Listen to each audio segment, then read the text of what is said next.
Hello and welcome back.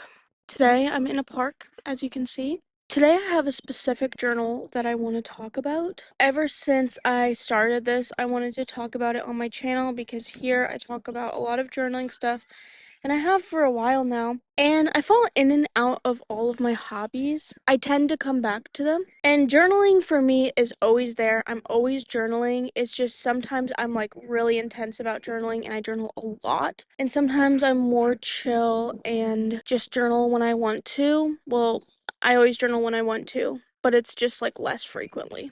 So this is kind of a little journal challenge that I set for myself that ended up getting me really back into journaling. Really inspired me to journal at this moment in time. So this is the journal. It's very small, like very thin.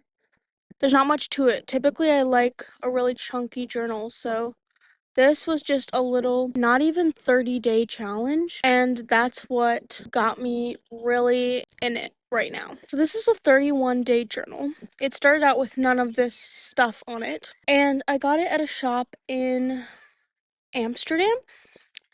And yes, it was in Amsterdam because if you saw my vlog, I went to 3 different cities in Europe, and the first stop was Amsterdam. So I got this on my first stop. And I talk about this journal a little bit in that vlog. So if you're interested, you can go there. You can see me starting this journal and working through this journal a little bit. But this is the video where I'm really going to discuss this journal. So like I said, 31-day journal. Oh my God.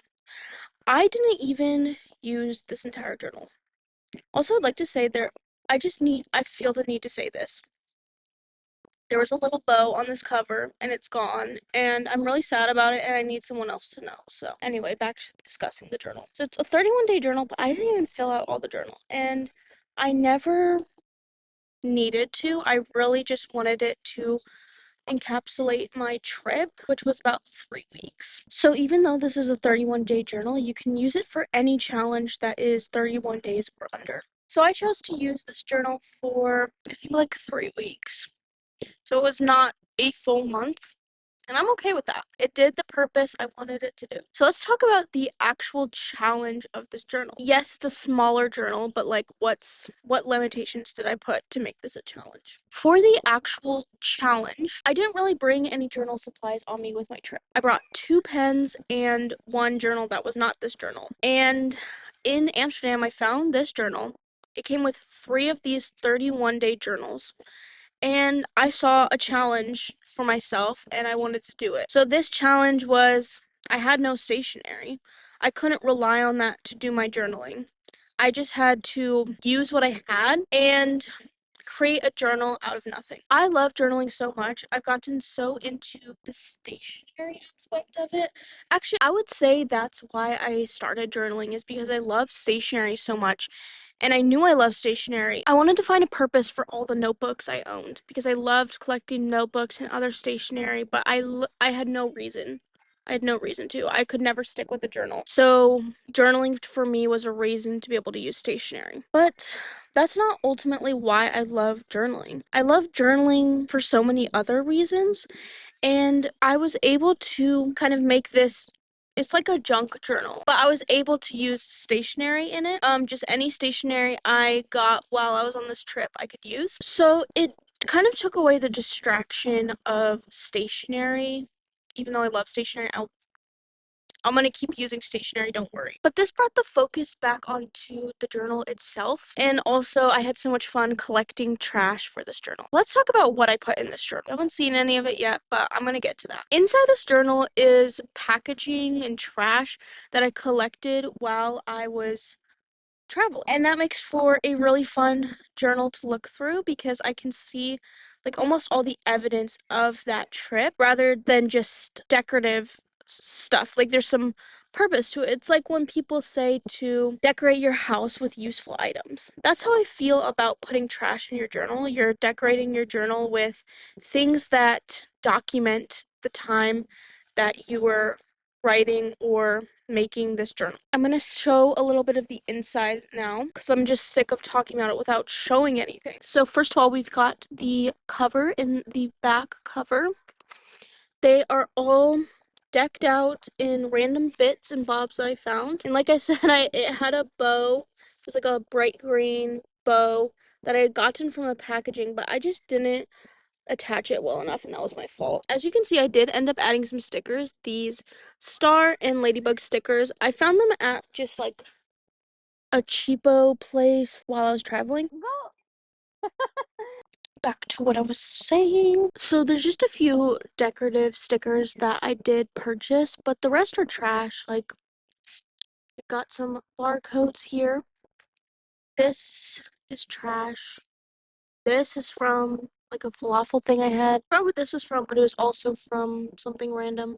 Like a little, when you buy things, they put a little sticker on the bag to seal it. Just one of those. And this was a sticker from my tattoo artist. So was this. I got a tattoo in Berlin, and so I was so excited to add those to this journal. Inside, it is so cute. I've got like receipts, and also I included writing. I want to show at least some of them so you can get the idea of what this journal is all about. Like, yes, I did this with traveling, and it was a lot easier with travel because there was a lot more packaging and like things because I was like out more. But I think you can set all kinds of limitations for your journal to spark creativity. That's what I love about these small like 30-day journals, is that it's low commitment. You can make like a little challenge for yourself that's not super long. You can also make your own journals that are a certain amount of pages and use that to start a journal challenge. There's many things that you could do in this challenge. I see people all the time doing like little sketchbook challenges and stuff, and I want to translate that to journaling. I think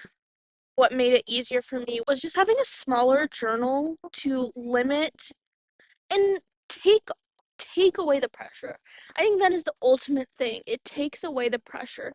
Like, yes, there's the pressure of succeeding by filling up like all these pages or whatever, but it is so much less pressure than a full journal because there's just less pages, and that makes a huge difference. Also, if you're looking into getting into daily journaling, I recommend trying out one of these books first. Set yourself a 31-day challenge and test if daily journaling is really going to work for you before you waste your money on a full yearly book. That's my recommendation. Also, I just wanted to point out this brand. Well, I don't actually know what the brand is. It just says that it's made in the Netherlands. I'll try to find a link for this and put it down below if you are interested. This company also makes a larger daily journal that I would like to use next year because I just love the style of this journal with the big number on the page. Every day it just has the number, and instead of it being like dated, like the days of the week or whatever, it's just a number, and it's numbered the days. Like, I didn't start this on the 1st. I started this on like the 22nd of March. Like, it doesn't line up with the date.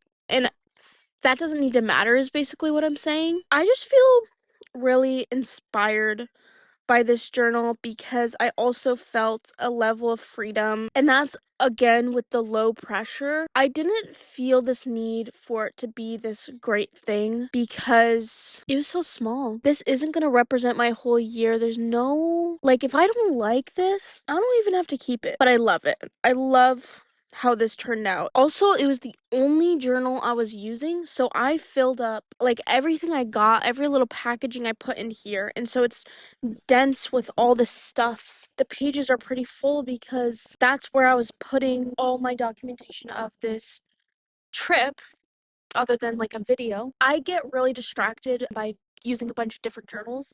So I think that was another big part of this challenge of this journal, was that I was only using this one book. Well, I kind of had like another side writing book. We're not going to talk about that. The focus was on this, and I allowed my energy to go into this, and for me that really paid off. So hopefully you've maybe gained a little inspiration from this journal. I'm really hoping that this maybe makes you want to start a journal challenge, or maybe it's just getting you back into your current journal. You don't need to get a new journal. And if you feel the need to start a new journal, just staple some pages together and create your own little journal, or sew some pages together and make a little challenge book. That's about all I have to say right now. I really hope you enjoyed, and I will see you in my next video.